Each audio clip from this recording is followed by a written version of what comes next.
right, great. Good to see you. I am Diane Barrett Likewise. with the BE Collection. I'm here today with Pat Williams in the coming out series of our collection. It is April 7th, 2023. I'd like to introduce Pat, and if you would start by saying your name and your career, your occupation. Pat Williams. I started out being a social worker, and after a couple of years changed over to becoming a tradeswoman as a stationary operating engineer. So at what point in your life would you say you were aware that you were not following the heterosexual model that we were given? Well, I guess I was 20 when it really hit, when I had my first female relationship. But I knew from the time I was about 17 that I was different and didn't quite fit into normal, what people would consider normal male-female relationships. I'm glad you And the defined men that. that I dated, the boys that I dated, I felt like they were more buddies than anything else. But I tried to play the game of, dating and doing all that. And it just wasn't working the same way that all my friends were saying that it was working. And then being excited about going out on dates and being excited about being intimate with their boyfriends. And it's like, wow, none of this is happening for me. It's boring. So, and then when I met my first girlfriend, when I moved down here to Los Angeles, she was a classmate of mine, and we ended up getting into a relationship. And that's when it really hit. It is me. And it wasn't about the people I was dating. It was about me that it wasn't working. What year was that? 1974, no, 1972. Mhm. I had just moved to Los Angeles. I moved down here in February and met Ann in, February or March, I guess. And we hung out together, and then we became partners right around the time of my birthday in May of 72. So hang on a minute. Each low? Yes. So we don't have a split screen. Do we want it that way? You have it up there, but we don't have it here. Yeah, it's Okay, fine. all right, You're good. all right, good. Sorry. All right. We'll edit that out. We'll edit that out, okay? Right. I didn't know. if it was I don't know what you can see and what you can't see, so I know, it right. doesn't matter. That's why we have help. Right. So that was the 70s. I'm just trying to track the whole coming out experience for all of us. The 70s were remarkable. And then the 80s, the end of the 70s and the 80s with AIDS, that was remarkable too for a lot of coming out. Right. Well, I came out right after Stonewall had happened. Uh-huh. And my first experiences were involved with the Gay Community Services Center, which was down on 6th Street, I think, 8th Street, something like that. Right. And Alvarado. And I attended the second Gay Pride Festival, which was held up on Hollywood Boulevard. And that was the same year that I had come out. So what was that like to go to a festival like that as a new lesbian? What was it like? Yeah. It was fun, it was empowering, and it was scary as hell because Right. the news media was there. Mhm. And I was, my career choice at that point was to go into social work. And I came out in May, and I was immediately introduced to places like MCC Church, even though I wasn't religious. My partner was Jewish, and she liked to go to MCT, the Metropolitan Community Temple. And I was running into a lot of people who were older than me and had already been out and were facing challenges with jobs. And so on one hand, it was like I was really happy to be there, but I was also terrified because of all the TV reporters, and they had their cameras that said what TV station they were from. So I didn't want to end up not being able to be a social worker and work with whatever age I wanted to work with. And I knew that if I ended up being on the news, the 6 o'clock news that night, that I could jeopardize my future. Mhm. So on one hand, it was great. And then there were a lot of people there with cameras that didn't identify with who they were involved with. And they may have just been everyday people wanting to take pictures. But, you know, I felt like I was constantly dodging cameras and trying to be as inconspicuous and incognito as possible, while at the same time being really happy to be there because I felt like I was kind of among my own people. Mhm. Yeah, and I was out with my girlfriend and everybody there was, you know, all the gays were holding hands and being able to be open in that respect. And that was really cool. But still there was the fear factor. Mhm. I understand that. I remember I was in training to be a therapist with a man, Richard Bass, actually, who was a teacher in high school. And we were deciding whether or not to go to one of those parades. And so we decided we'd go, and he was so scared that his students would find him there and he'd lose his job. So we were there about 5 minutes, and somebody said, "Hi, Mr. Bass." That took care of that, huh? So that took care of that. We went right on after that. It was, you know, nothing happened, fortunately, to him. But just that fear that doing something that you really wanted to support that was about you could jeopardize your whole entire life. Exactly. Awful. Yeah. And jeopardize it in so many different ways, because none of my family was down here. And I didn't know if something like that would end up on the national news because they were all up in Northern California where I grew up. But I had really close friends that were here. Mhm. And I wasn't ready for them to find out. And so, you know, it was a very difficult time. And with the news media being out there the way that it was like sensationalizing things about our lives that we weren't ready to put out there into the world. Right. It was a private thing, you know, Right. still is. Yeah, it still is. Right. So what you said you weren't ready at that point to talk to your family about your sexuality. Did you ever really reach a point where you did discuss it? Well, I did later on that year. Um, I was the second to the oldest in the family.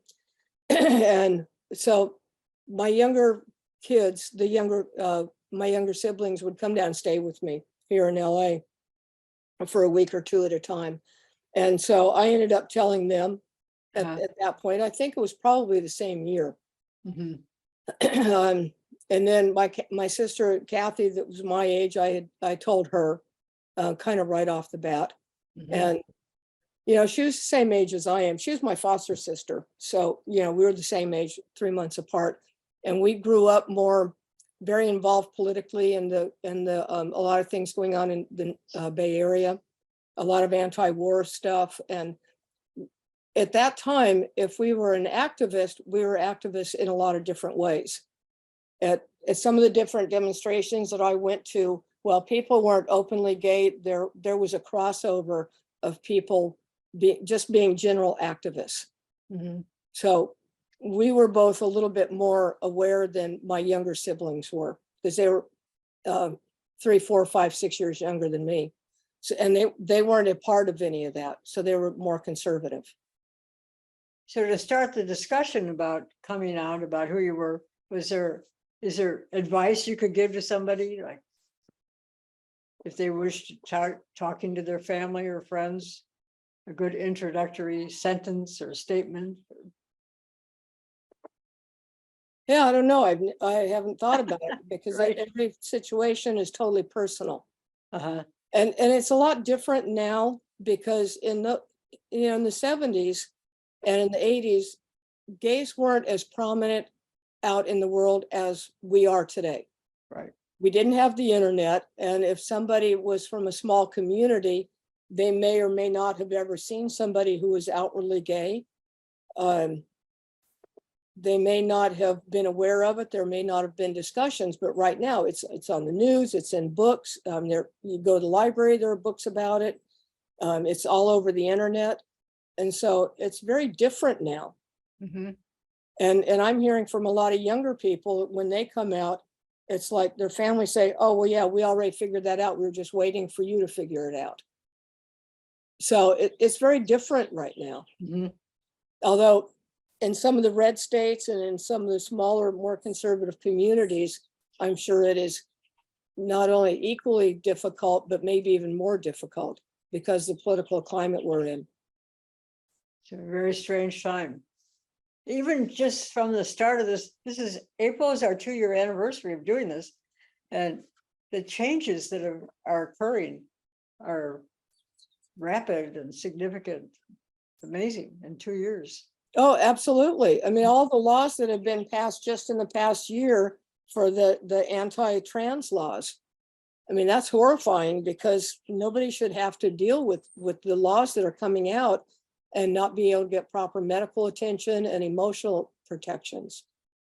Yeah, it was alarming when I heard that the doctor was expected to ask the patient about their anxiety, as if every doctor in the world could handle the patient's anxiety response. I mean, the whole thing is not being thought out. And I think that's dangerous, but that's my opinion. Well, yeah, and I mean, we had to face that too in the 70s. I remember going to OBGYN doctors, except for when I went to the doctors at the center, which was a lesbian. She was out as Mhm. being a doctor, Dr. Patterson. But, I would go see doctors and they would say, well, what are you doing for birth control? It's like, I don't need I'm a birth lesbian. control. Well, I mean, wasn't able to say that. I mean, I didn't feel No, I and understand that. so, they would say, well, so what do you mean you don't need it? I just say, I'm not doing anything to where I would need to have protection from Right. being pregnant. And so they would just kind of look at me, and I guess maybe they feared I was religious and celibate or something. Right, very pious. Yeah, right. So, but even in those days, even just going to see a medical doctor, it was difficult of how do we address this? And yet we were getting information within the broader gay lesbian community that gays and lesbians have different health issues than heterosexuals do. That's true. But yet it was difficult to go out and know that somebody was going to be writing in their logs that I was not straight. Mhm. So it was like Where this does that go? constant- You don't know that. Well, exactly. Who's going to see these records, and am I going to end up facing discrimination because of it? In those days, jobs didn't check our medical records the way they do now. Mhm. So, and I mean, I know they're Internet not too. supposed to. I'm sorry. The internet too has changed all that. Yeah. Oh, absolutely. Yeah. Yeah, and even still, sometimes I catch myself because I just had an experience with a neighbor of mine who is pregnant and she said, I'm pregnant for my brother and his husband. Kind of did a double take. Really? And Good it's for like, her, huh? I'm still not used to that and to the openness of your brother and his husband. I Okay. know, huh? Wow. Yeah. And so sometimes being so out, even though it's been 50 years now since I came out, 51 years actually, almost. And things have changed, but still it kind of throws me a little bit here and there. Mhm. Just getting used to it. That happens. I think that's a good idea, actually, what they're doing, but it's still a big gift. Pregnancy is a big insult on the carrier of the child. Oh, I think it's amazing what she's doing. And because it's her brother, she's going to be involved in the child's life Mhm. for the rest of their life. And so it's really working out well. But, Mhm. Just to have it so blatantly out there, oh, I'm pregnant, I'm 7 months pregnant.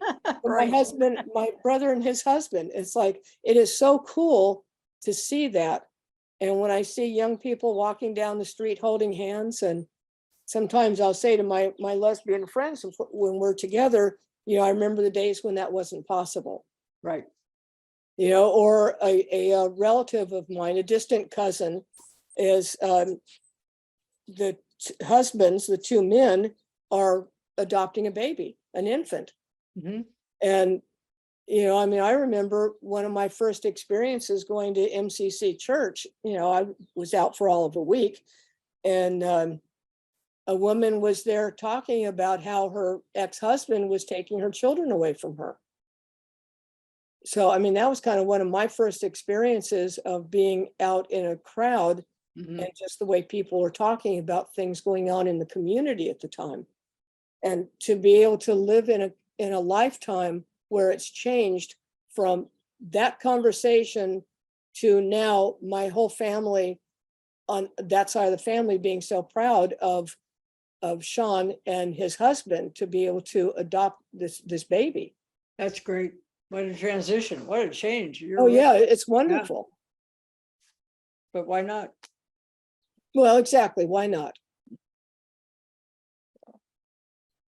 So has there ever been a time when you wish that you had not been out? Sometimes at work, it was Mhm. difficult because of working with mostly heterosexual men, blue collar men. Uh-huh. There were times that, I wasn't exactly out. I just didn't talk about my life. Right. I would say, well, I'm going with my friends or whatever for the weekend, because people talk, oh, what are you doing for the weekend? And it's just a Mhm. natural conversation. Right. And so sometimes it was difficult to know how to answer it.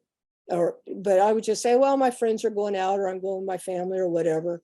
But I just never really I never talked about my partner as my partner. Mhm. I would say my roommate, which could mean a lot of things. They knew. We Everybody really knew. stretched that roommate thing, Yeah, exactly. the Um, definition. yeah. So, but I just didn't talk about it because I didn't feel that it was an environment where I wanted to have my life be an open book. Right.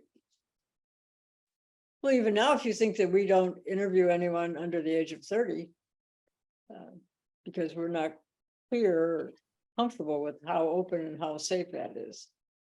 Well, exactly. Mm. Yeah, I was just talking to a friend of mine a couple of weeks ago who is thinking about wanting to be a foster parent. And Mhm. she said, I don't know how it's going to go over. She said, I don't know what all to put on the information. And I said, well, you need to be kind of open about it if you're going to have relationships. Right now she's single, and she said it doesn't matter because I'm not involved with anybody. But if you end up in a long-term situation and you do get involved with somebody, it needs to be upfront of who you are. And I said, but that's just my opinion. You need to get an opinion from somebody else who's in the system about how to deal with that. That's right. That's a big decision. Yeah, because And I did it's try to better- adopt a kid when I was in my mid-20s. And because she was from one of the religious agencies, as soon as they found out that I was single and wasn't going to be, they didn't even ask anything else. I was just a single woman. And they said, well, no, we want this child to be in a home with a male and a female. Really Yeah. not. Well, it was the late 70s. Well, a lot of it is, having been in that situation, sort of, is the person's personal, the social worker, what they bring their own beliefs Exactly. into the situation. Yeah. Right. There's Well, the guidance. parents did have some say in it.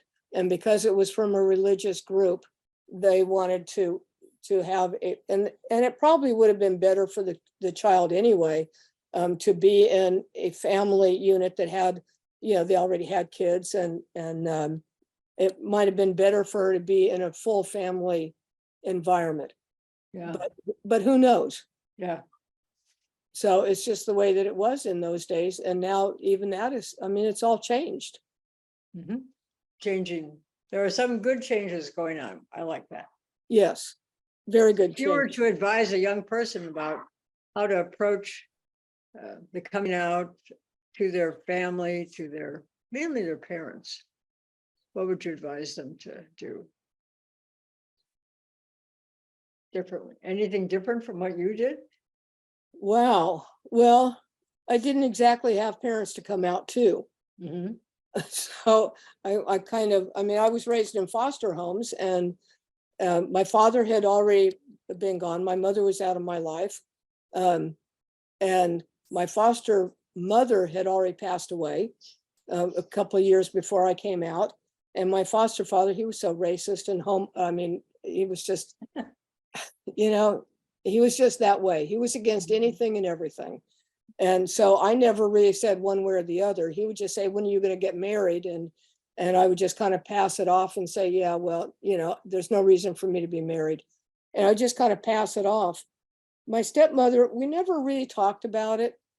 There was always the question of, when are you going to get married, and are you going to have kids? I said, I never wanted kids for a day in my life. So that's not ever going to happen. Mhm. And I would just kind of pass it off as, it's just not in the cards for me. And I think somebody in my family did approach it and made a comment to my stepmother's husband at the time, and just said, well, if Pat doesn't have a boyfriend by now, what are the chances? And then just kind of left it at that. So Uh-huh. it was kind of like, I mean, they lived in Northern California. I lived here. We didn't see each other that often. So it was just one of those things that I just didn't even approach it. Yeah. But getting back to parents, I mean, because I don't have that experience, Uh-huh. and my parenting was so disjointed sort of during my growing up, I didn't have an ongoing continuous relationship with any one person that was a parent. So in a way, that's good. Well, I guess it is. I mean, Yeah. when you think about coming out, you didn't have to say, well, I better talk to them. I didn't really come out to my parents. Anyway, I don't think there is a right and wrong way to do it. But it is important that you're out to yourself, Right. and that the people that you get involved with then are also out to themselves, that they're comfortable, they know they're lesbians, and that's not something that they're going to change. Well, and that they're comfortable with it and not constantly going back and trying to be straight Right. when they're really not. That won't work. Yeah, it doesn't I work. guarantee it. I don't guarantee much. Right. But to be able to say the word, I am a lesbian, is very important. So, Well, and to know, I mean, I believe that there are true bisexuals in the world, and that's okay. mhm. And to be able to identify themselves that way. Because I do have friends that are bisexuals, and they're very comfortable with saying that. Mhm. It's like, at least they know where they stand, and they can live their lives based on what they know about themselves. Right. But they're saying that about themselves, and that's their truth. That's important. Right. It's a self-identification. Right. Yeah. So, what would you like to say in closing? I think you presented this very well. It's an interesting topic, and it's important. Well, it is important, and I'm glad to see that there have been so many changes, and that the work that we all did in the 70s in trying to navigate coming out and living our true selves, I'm glad to see that it has made an impact over the years. And that so many, I mean, I'm so happy to see young people now being able to do this and live their lives the way they want to and be comfortable with it.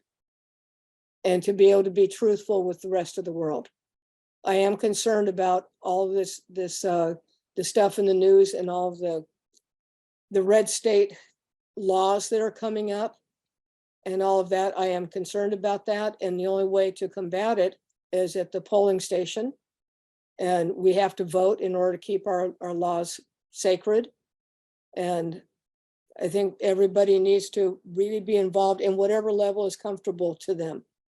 I'm not going to tell somebody go out and walk the pavement and attend rallies the way that I did, because it was scary, but they have to find their own way and what's going to work for them in the process of being involved and staying on top of it and making sure the people they're voting for are not going to push us back. They'll have to maintain their political stance. Absolutely. It's important. It is. They get challenged. I don't know. I wouldn't want to be a politician. I don't know. I wouldn't like the challenge. No, especially because of the fighting going on right now. Right.